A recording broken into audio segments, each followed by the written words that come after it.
You like Bionicle, Hero Factory? Well, I bet you do, since you're in for the first episode of Rise Mock Showcase, where I review LEGO Bionicle or System Mocs to inspire you to build your imagination. Yeah, this is wholeheartedly inspired by Ben Cossey's Bionicle Inspiration Series and Ven's Mock Spotlight from TTV, if you ever watched that.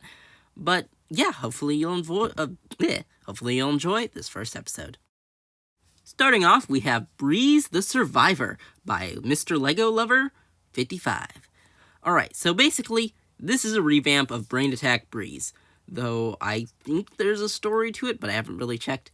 But yeah, this mock is super cool and pretty simple because the theme of this episode is uses of CCBS, which inherently is kind of simple, but not really if you think about it.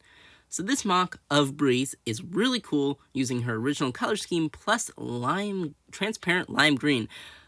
It would have been interesting to see some more transparent red, even though I know it's kind of a rare color since her original design had lime green and transparent red.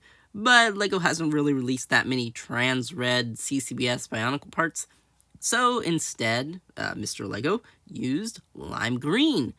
And the silver with the lime green and the transparent lime green works super well, just super well. And I love how the silver kind of gives it a boot feel. And as you can see, there's some back armor, which really does add to the fullness of the CCBS joint. And it uses the CCBS, chest plate, not chest plate, but the front armor piece, big CCBS shell, to do the back, which is kind of how they did that in the TV show. Overall, it makes for a super clean and good look. Next up, we have Onua Generations by Nova Kaleido. Basically, this is part of his series of, revamps of the original Toamata and Toanuva. As you'll see later, he does have Toanuva armor. But yeah, this is a revamp of Onua. Now, you might be thinking, hold on a sec, I thought this was all about CCBS. I only see in NICA and traditional Bionicle parts in this mock.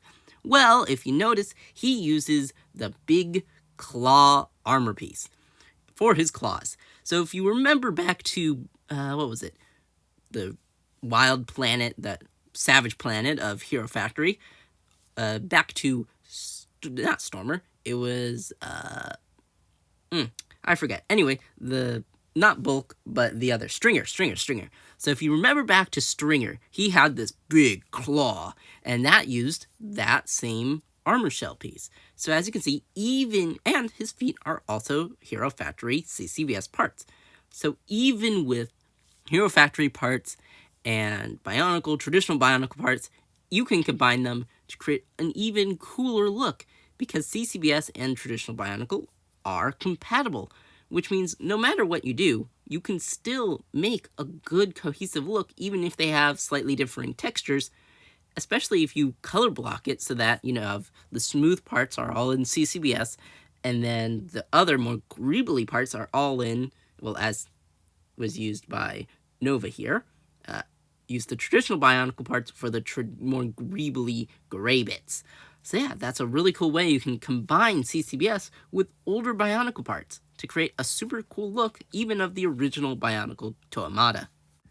And here we have the first fan-submitted mock by Docat. And this was submitted on my Discord server, where you can submit your mocks to also be reviewed. So this is both Skull and an unnamed mock. He said it was unnamed, and so we'll go over that one a little bit later. But here we have Skull, and I love this guy because of how just chunky he feels with all that extra armor. And he also uses cloth pieces, it looks like.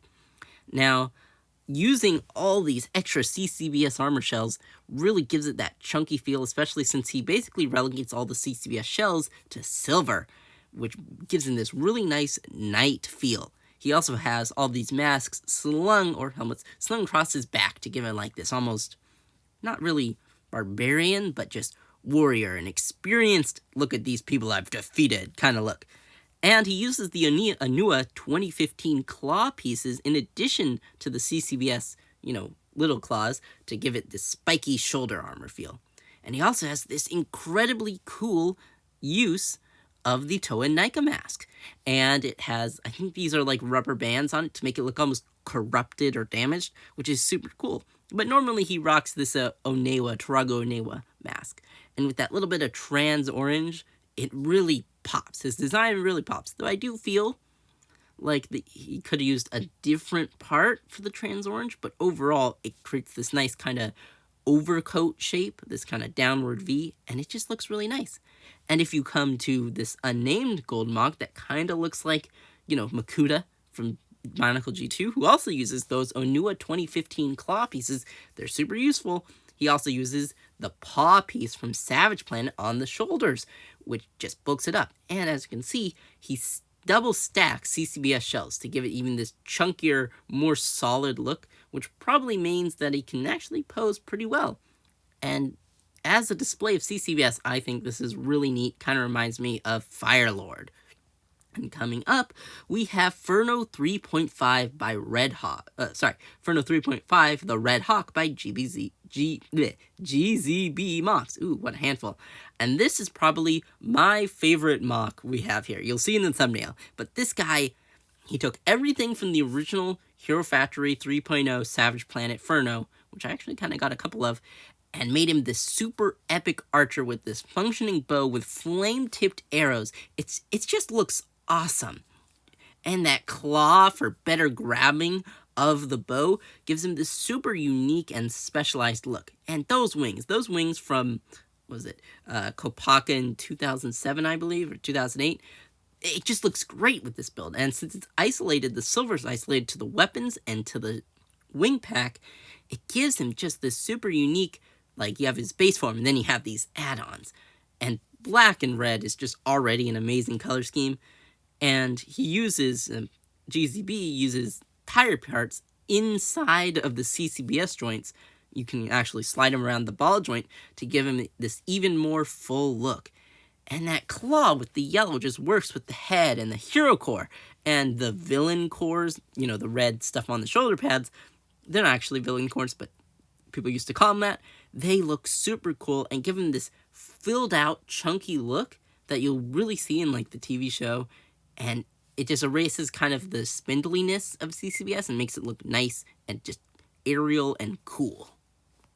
Nice and fiery. Alright, now we have Makuta Zeria, the final Moc we have today. And it's by One Eyes Kanohi.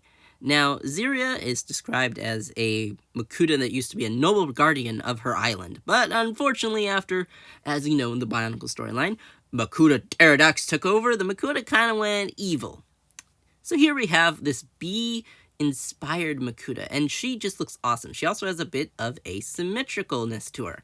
She has the gray arm, and then we have this kind of dark black and gold beam saber arm, which gives her this nice look, kind of like a stinger on one arm and then a normal hand on the other. And she also has wings, which, as a small CCBS Moc, with that gold, she really does feel kind of bee-like and regal like a Makuta. Even though she's not big like a Makuta, she almost kind of has this Gorast vibe to her, where she's kind of smaller. And it makes for a super cool, you can kind of imagine her darting around and protecting the island. So yeah, that was it for the first episode of Rise Moc Showcase, where you got to see all sorts of cool Mocs, and really just use CCBS in different ways. And I think the great part about CCBS is not only the extra articulation it can give you, as opposed to classic Bionicle, but also its flexibility in connection points. Because as you get from the smaller parts to the bigger ones, you get pin connections, where you can actually just kind of stack in a bunch of different parts to make it even look more full. And because CCBS is much more strong of a piece overall, you can actually use it to reinforce your traditional Bionicle builds, because those parts are a little weaker and more prone to breakage. So yeah, there you go. There you have the uses of CCBS, and I think it's just incredible the diverse ways you can use it, because you can make a creature-looking build, you can make a humanoid-looking build, you can do, it's called the Creature and Character Building System, you can do anything. And same with traditional Bionicle, but really, you can do practically whatever you want. And there's so many add-ons that are compatible with all the previous Bionicle parts and Technic and system that it flows together really nicely, and you can pretty much use it wherever you want. So thank you all for watching. Please like and subscribe, and have a great day.